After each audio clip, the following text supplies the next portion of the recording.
একবার খোরাসানের বাদশাহ মুসলিম বাদশার কাছে এক মহিলা আসছে বাচ্চা কাচ্চা নিয়ে আইসা বলতেছে, আমি আহলে বাইত আল্লাহ রসুলের বংশের, আমি অমুক জায়গার থেকে আসছি, আমি আপনার কাছে একটু আশ্রয় চাই। তো খোরাসানের বাদশাহ বলতেছিল যে আমাদের এখানে প্রত্যেকেই তো নিজের সাইয়েদ বলে, তুমি যে আল্লাহ রসুলের বংশের এটার প্রমাণ কি?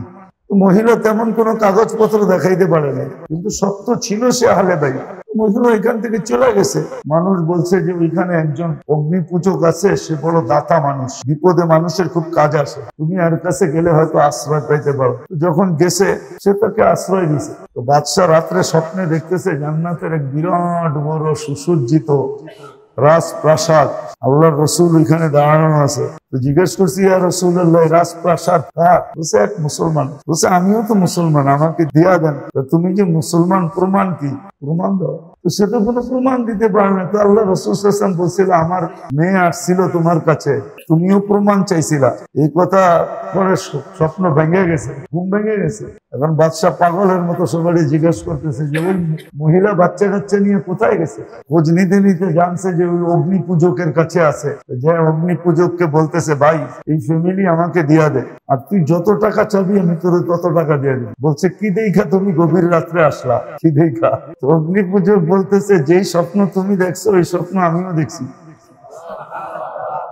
বেচাকিনি আমার সাথে হয়ে গেছে। এখন তুমি সারা দুনিয়া দিলেও আমি দিব না। আমিও ঘুমের থেকে উল্টা এদের হাতে মুসলমান হয়ে গেছি, বিদায় এখন সারা দুনিয়া দিলেও দিব না। বেচাকিনি আমার সাথে ওই রাজপ্রাসাদের হয়ে গেছে আল্লাহ রসুলের সাথে। দুনিয়ার ক্ষতি তো পোষায় নেওয়া যায়,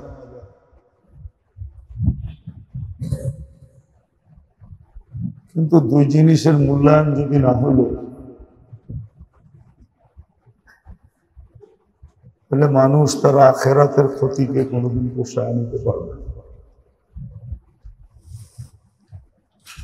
দুনিয়ার আখেরাতের ভিতরে পার্থক্যটা অনেক বেশি।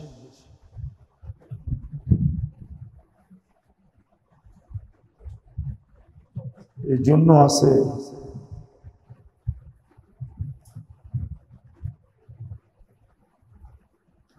পার্থক্যতা কোনো গজ দিয়া মাপা যাবে না, কোনো স্কেল দিয়েও মাপা যাবে না। যে দুনিয়ায় আখেরাতের পার্থক্যতা কোনো গজ দিয়া মাপা যাবে না, কোনো স্কেল দিয়া মাপা যাবে না। একটু ধারণা করা যেতে পারে যে একবার যে আমার থেকে সুবহানাল্লাহ বেশি পড়বে, এর মাঝে আমার মাঝে যে কতটুকু পার্থক্য হবে, ওটা একটা হাদিস দিয়ে বোঝা যায়। সময় নাকি জান্নাতের ভিতরে সুমধুর আওয়াজ বাহির হবে, সুমধুর আওয়াজ, যেটাকে বলে মুসিকির আওয়াজ, বাদ্যযন্ত্রের সুমধুর আওয়াজ বাহির হবে। তো নিচের জান্নাতীরা জান্নাতের ভিতরে জিজ্ঞাসা করবে, এত সুমধুর আওয়াজ কোত্থেকে? তো ফেরেশতারা বলবে, আপনার উপরের জান্নাত থেকে, আপনার থেকে যে উপরে আছে ওইখান থেকে। জিজ্ঞাসা করবে কোনো অনুষ্ঠান? বলবে না, কোনো অনুষ্ঠান না, স্বামী স্ত্রী খাটে বসে পাশ পরিবর্তন করতেছে, খাটের থেকে এই আওয়াজ বাহির হইতেছে। তো বলবে এটা সে অর্জন করলো কি দিয়া?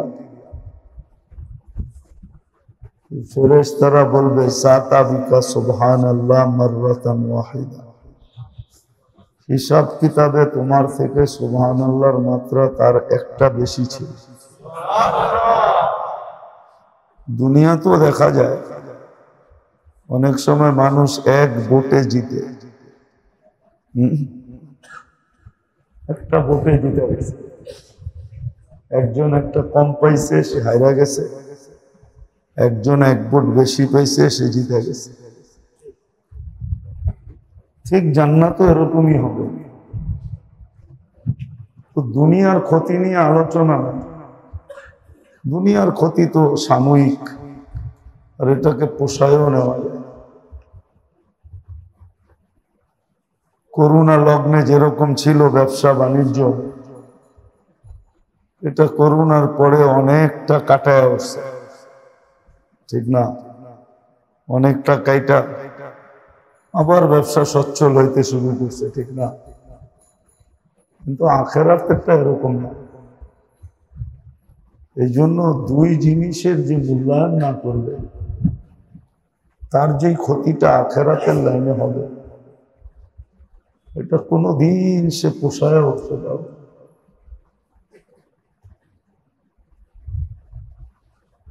এই জন্য মোমেন মুসলমান ওই ব্যক্তি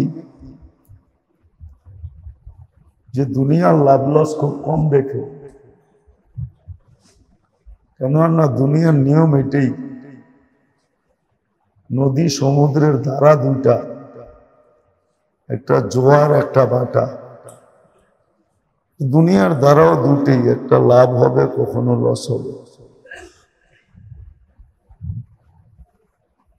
আখেরাতের ক্ষতি পোষায় উঠতে পারবে না যে ব্যক্তি দুই জিনিসের মূল্যায়ন না করবে। আখেরাতের ক্ষতি কোনোদিন পোষায় উঠতে পারবে না। আবারও বলতেছি, আখেরাতের ক্ষতিটা ফিতা দিয়া মাপা যাবে না, পার্থক্যটা ফিতা দিয়া মাপা সম্ভব না। আরেকটা সুস্পষ্ট হাদিস শোনেন, তাহলে একটু ধারণা হবে। জাফর ইবনে আবু তালেব, আব্দুল্লাহ ইবনে রাওয়াহা রাদিয়াল্লাহু তাআলা আনহু, ওনার আধা দিনই দেরি ছিল, ঠিক না? নতুন বিয়ে ছিল, স্ত্রীর থেকে বিদায় নিতে দেরি হয়ে গেছে, আর উনি এটা 100% গ্রান্টেড ছিল যে আর ফিরে আসবে না। কিন্তু ওনার কাছে দ্রুতগামী ঘোড়া ছিল, যেটা ঘন্টায় 60-70 মাইল বেগে চলতো। আরবি ঘোড়ার গতি এতটুকুই হয়, সে ঘন্টায় 60-70 কিলো চলতে পারে, দৌড়াইতে পারে। তো সে ভাবছে শেষ জুমাটা আল্লাহ রসুলের পিছে পড়ে যায়। কিন্তু জুমায় যখন তাকে আল্লাহ রসুল দেখছেন, তো জিজ্ঞাসা করছে, আব্দুল্লাহ তুমি পিছে কেন? বলছে, ইয়া রাসূলুল্লাহ, ফিরা তো আর আসবো না, ঘরের থেকে বিদায় নিতে নিতে দেরি হয়ে গেছে, আর আমার কাছে দ্রুতগামী ঘোড়া আছে, মানি এরা আধা দিন আগে চলে গেছে, আমি ঘোড়া ছুটায় কাবার করে ফেলব, এদের সাথে মিলা যাব। আল্লাহ রসুল বলতেছিল, তুমি দুনিয়ার হিসাব করতেছো আধা দিন, তুমি তো আখেরাতের হিসাব করো না। আখেরাতের হিসাব যদি করতা, তাহলে আধা দিনে তো 500 দিন পিছে চলে, 500 বছর পিছে চলে গেছে। আজকেও দুই সাথীর কবর একসাথে, জাফর ইবনে আবু তালেব আর যায়েদ ইবনে হারেসা রাদিয়াল্লাহু তাআলা আনহুমা, এই দুইজনের কবর কিন্তু একই সাথে, পাশাপাশি, গায়ে লাগানো। আর আব্দুল্লাহ ইবনে রাওয়াহা রাদিয়াল্লাহু তাআলা আনহুর কবর এই দুইজনের থেকে দূরে, গ্রামের শেষ মাথায়, একা। তো দুনিয়াতে কবরের দিক দিয়েও আল্লাহ দুইজনকে, তিনজনকে একসাথে মিলতে দেন না। দুনিয়ার ক্ষতি তো পোষায় নেওয়া যাবে, কিন্তু দুই জিনিসের যদি মূল্যায়ন না হইল, মুসলমানের জীবন, উম্মতে মুহাম্মদের জীবনে, তাহলে এই ক্ষতি কোনো দিন পোষায় নেওয়া যাবে না। এই ক্ষতি পোষবে না। এই জন্য বড় সজাগ হওয়া উচিত, বড় সজাগ হওয়া উচিত যে আমার এই দুই জিনিসের ভিতরে যেন কখনো ক্ষতি না হয়। আমি বলতেছি দুই জিনিস, আগে কত দিলটির ভিতরে এটা গাইথা নেই যে দুনিয়ার ক্ষতি পোষায় নেওয়া যাবে, আখেরাতের ক্ষতি কোনোদিন পোষানো যাবে না। একজন আরেকজনকে দৌড়াইয়া ধরতেই পারবে না, কেননা দুনিয়া আখেরাতের দূরত্বটা অনেক দূরত্ব। ছোট ছোট আমলের দ্বারা অনেক দূরত্ব পয়দা হয়। একজন অনেক আগে চলে যায়, একজন অনেক পিছে থেকে যায়, অনেক আগে অনেক পিছে। এই জন্য বহুত সজাগ হওয়া উচিত, আর এটাই বুদ্ধিমানের পরিচয় হবে। দুনিয়ায় তো আমরা সবাই সবাইকে বুদ্ধিমান ভাবি, সবাই সবাইকে নিজেকে খুব চালাক মনে করে, চতুর মনে করে, সবাই নিজেকে খুব চালাক মনে করে। কিন্তু দুনিয়ার লাইনের চালাকি এটা চালাকি না। এটা যদিও মানুষ এটাকে চালাকি নাম দেয়, কিন্তু আসলে আল্লাহ আল্লাহ রসুল এটাকে চালাকি বলে। যেটাকে আল্লাহ আল্লাহ রসুল চালাকি বলে নাই, ওটাকে আমি চালাকি বলবো তো বলবো কি করে? বরং আল্লাহ আল্লাহ রসুল এটাই বলছেন যে এটা নিরেট বোকামি। দুনিয়ার যে চালাকিটা আমরা করি বা আমরা নিজেদেরকে চালাক মনে করি বা চালাকের সার্টিফিকেট দিই যে লোকটা বড় চালাক, আসলে সে চালাক না। চালাক যদি হতো তাহলে আখেরাতের লাইনে কোনোদিন বোকামি হতো না। আখেরাতের লাইনে সবসময় সজাগ থাকতো, সজাগ। দুই জিনিসের ব্যাপারে বড় যত্নবান হতো, বড় সজাগ থাকতো, বড় চৌকান্না থাকতো। তাইলে বোঝা যেত সে চালাক, যাকে হাদিসের শব্দে বলে আল কাইয়েস, যাকে কোরআনের শব্দে বলে বিজ্ঞানী। আমরা যেরকম বিজ্ঞানীদেরকে বড় মেধাবী মনে করি, যারা বড় মেধাবী, এরা বড় উঁচু স্তরের মানুষ, কিন্তু আল্লাহ বিজ্ঞানী বলছে ওই ব্যক্তিকে যারা দুই জিনিস নিয়ে বড় সতর্ক থাকে, আর হইল উলুল আলবাব। কোরআনের শব্দে, আমাদের শব্দ হইল বিজ্ঞানী, কোরআনের শব্দ হইল উলুল আলবাব। এরা বিজ্ঞানী, এরা বড় মেধাওয়ালা, যারা দুই জিনিস নিয়ে সবসময় সতর্ক থাকে।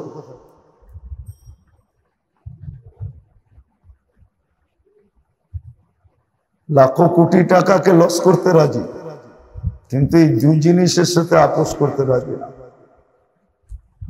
এই জন্য কিতাবে পাওয়া যায় সাহাবায়ে কেরাম কখনো আপোষ করেন।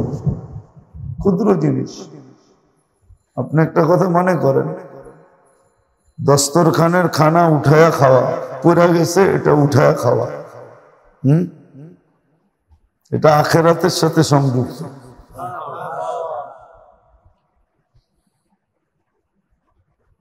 যদিও বেশি বিরাট বড় না, ছোট, করলেও চলে, না করলেও চলে, কিন্তু ওমর রাদিয়াল্লাহু তাআলা আনহু এতটুকুর সাথে আপোষ করেন না। সবাই মিলা বলছে, বহুত বড় দেশের লোক, পারস্য, ইরান, রোম সম্রাটের লোকজন, এরা এটা পছন্দ করে না। আপনি আজকের জন্য আপোষ করেন। উনি বলছে না, দুনিয়া হইলে আপোষ করে নিতাম, এটা তো আল্লাহ রসুলের সুন্নত, এটার সাথে আপোষ করি কি করে? আতরুকু সুন্নাত হাবিবি লিহাউলাইল হুমাকা। এরা তো আহমাক, অবুঝ, নির্বোধ, বুদ্ধিহীন, এদের সাথে আমি আপোষ করবো আল্লাহ রসুলের সুন্নত নিয়ে? অথচ ক্ষুদ্র জিনিস, কেননা ওনাদের কাছে দুই জিনিসের বড় মূল্য ছিল, এই জন্য এখানে কোনো আপোষ করেন না। এগুলো আমাদের শিক্ষার জন্য, এগুলো আমাদের ভালোভাবে শিক্ষার জন্য ওনারা শিক্ষা দিয়ে গেছে যে না, ক্ষুদ্র জিনিস কিন্তু আপোষ নাই। মনে উঠলো এই জন্য বলতেছি, যাব আসল কথায় যাব। যখন 4 মহাদেশ ওমর রাদিয়াল্লাহু তাআলা আনহুর পায়ের নিচে চলে আসছে, 33 লক্ষ মুরাব্বা মাইল 4 মহাদেশ পায়ের নিচে,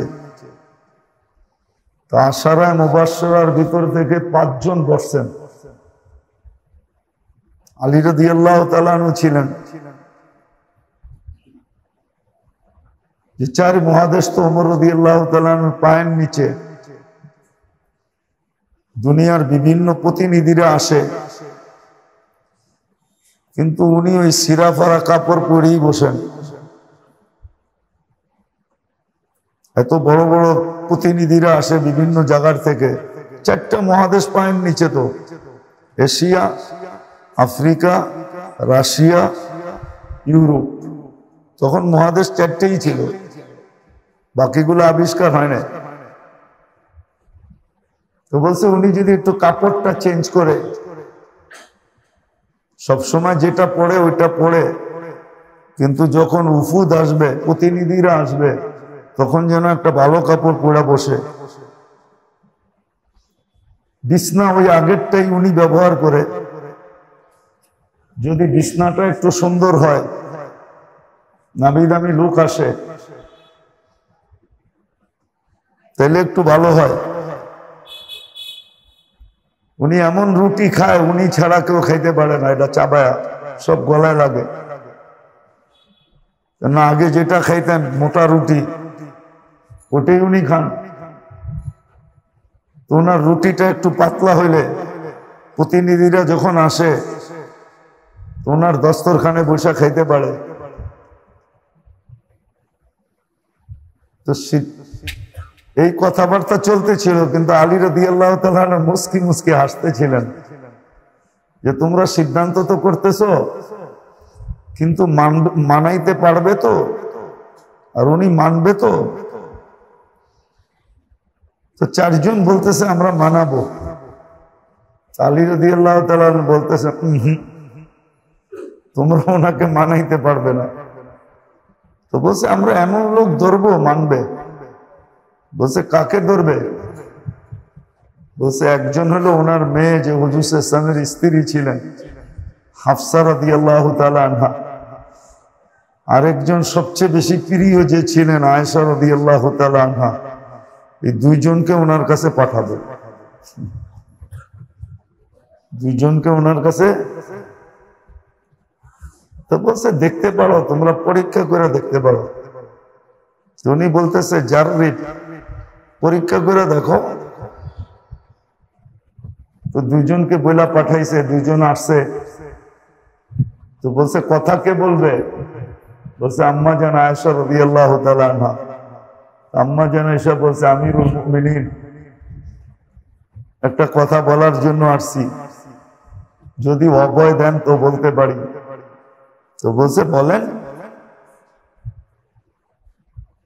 তো বলছে বড় বড় উফুদ আসে, আপনি যদি একটু কাপড়টা চেঞ্জ করেন তাহলে অনেক ভালো হয়। বড় নামি দামি প্রতিনিধি আসে, আপনি যদি বিছনাটা একটু চেঞ্জ করেন তাহলে ভালো হয়। আর তৃতীয় হলো আপনি যদি একটু খাওয়াটা চেঞ্জ করেন। শোনার পরে বলছে তোমাদেরকে পাঠাইছে কে, আগে এদের নাম বলো। নাম তো বলা যাবে না। বলছে শোনো, আমি যদি নাম জানতে পারি তাহলে পিটাইতে পিটাইতে লহু লাহান করে ফেলব, রক্ত জড়ায় দিব। তারপরে ওনার মেয়েকে বলতেছে হাফসা, 2-3টা কাহিনী বলতেছিল আর কি। তো বলো তো, তোমার মনে আছে আল্লাহর রাসূলের বিছনা একবার তুমি 4 ভাঁজ করে দিছিলা? কখন মনে আছে? আল্লাহর রাসূল সকালে কি বলছিল? যে বিছনায় শুইতেন ওইটারই দুই ভাত ছিল, আম্মাজান একটু নরম হওয়ার জন্য 4 ভাঁজ করে দিছে। সকালে উঠে আল্লাহ রসুল কি বলছে? তো বলছে, হাফসা বিছনা কি পাল্টায়া ফেলছো? বলছে, না ইয়া রাসূলুল্লাহ, হ্যাঁ 2 ভাত ছিল, এটারে 4 ভাঁজ করে দিছে। না, কালকের থেকে 2 ভাঁজই থাকবে, 4 ভাঁজ হবে না, যার কারণে আমার রাত্রে উঠতে একটু কষ্ট হয়েছে। তো বলছে, এটা মনে আছে? এরকম কয়েকটা দেখাইছে, দেখা বলছে, শোনো, আমরা 3 জন বন্ধু ছিলাম, হুজুর সাল্লাল্লাহু আলাইহি ওয়াসাল্লাম, আবু বকর সিদ্দিক রাদিয়াল্লাহু তাআলা আনহু, আমি। 2 জন তো গন্তব্যে পৌঁছে গেছে এবং একসাথেই আছে, 3য় জন আমিও চাই ওনাদের গন্তব্যে পৌঁছতে এবং একসাথে থাকতে। তোমরা আমাকে কেন ওনাদের থেকে দূরে সরাইতে চাইতেছ? বুঝানোর উদ্দেশ্য হলো মাসলা কিন্তু আখিরাত। এই জন্যই কথাটা বলতেছি বারবার ঘুরায়া ঘুরায়া, যে দুনিয়ার ক্ষতি পোষায় নেওয়া যাবে মেরে দোস্ত, কিন্তু 2 জিনিসে যারা সজাগ না, সোচ্চার না, বুদ্ধিমান না, তারা কোনোদিন আখিরাতের ক্ষতি পোষায় নিতে পারবে না। আখিরাতের ক্ষতি পোষানো যায় না। এই জন্য চিরাচরিত অতীত থেকে এটাই দেখা যাইতেছে, বা চিরাচরিত এটাই নিয়ম। যারা আসলে বুদ্ধিমান, তারা 2 জিনিসের ব্যাপারে কখনো ছাড় দেয় না, কেন 2 জিনিস আখিরাতের সাথে সংযুক্ত। এই জন্য ক্ষুদ্র থেকে ক্ষুদ্র জিনিসকেও ছাড় দেন না, কখনো ছাড় দেন না। আরেকটা সত্য কাহিনী, একবার খোরাসানের বাদশাহ, মুসলিম বাদশার কাছে এক মহিলা আসছে বাচ্চা কাচ্চা নিয়ে। তো নিয়ে আয়েশা বলতেছে, আমি আহলে বাইত, আল্লাহ রসুলের বংশের, আমি অমুক জায়গার থেকে আসছি, আমি আপনার কাছে একটু আশ্রয় চাই। তো খোরাসানের বাদশাহ বলতেছিল যে, আমাদের এখানে প্রত্যেকেই তো নিজের সাইয়েদ বলে, তুমি যে আল্লাহ রসুলের বংশের, এটার প্রমাণ কি?